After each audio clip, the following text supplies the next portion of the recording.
আচ্ছা, নেক্সট হচ্ছে আমাদের সয়েল ময়েশ্চার সেন্সার।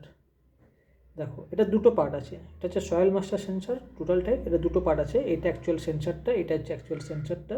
এটার সঙ্গে একটা ড্রাইভার বোর্ড আছে।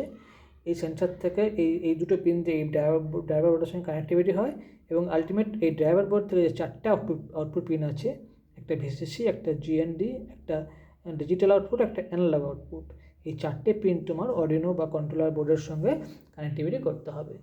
এখানে দেখো, ভিসিসি পিন হচ্ছে তোমার 5 ভোল্ট গ্রাউন্ড, কমন গ্রাউন্ড, আর এখানে দুটো আউটপুট পিন আছে, একটা ডিজিটাল আউটপুট, একটা অ্যানালগ আউটপুট।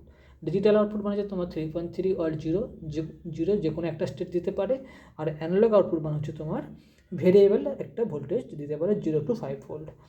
এবার দেখো এখানে কীভাবে সেন্সারটা কাজ করে। যখন মাটি শুকিয়ে যায়, যখন মাটির মধ্যে জল কমে যায়, তখন কী হয়, এটার মধ্যে একটা রেজিস্ট্যান্স চেঞ্জ হয়। রেজিস্ট্যান্স চেঞ্জ হলে এর মধ্যে ভোল্টেজ ডিফারেন্স হয়। ভোল্টেজ ডিফারেন্স হলে তখন কী হয়, এর যে আউটপুট পিনটা আছে, ডিজিটাল আউটপুট বা ডিজিটাল অ্যানালগ দুটো পিনের মধ্যে একটা ডিফারেন্ট তৈরি হয়। ডিজিটাল আউটপুটের ক্ষেত্রে কোনো রকম ডিফারেন্ট হবে না, শুধুমাত্র 3.3টা 0 ভোল্ট হয়ে যাবে, আবার 0টা 3.3 হয়ে যাবে, ডিপেন্ডস অন দ্য আপনার তোমাদের এইটা মাটি শুকিয়ে গেলে বা মাটি ভিজে হলে।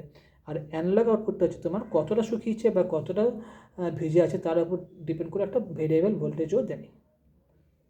দেখো এটা তো মেনলি আমরা এই সেন্সারটা কখন ইউজ করবো, এই সেন্সারটা আমরা ইউজ করবো অটোমেটিক প্ল্যান্ট ওয়াটারিং সিস্টেম যখন মেক করবো, তখন আমরা এই সেন্সারটা আমরা ইউজ করবো।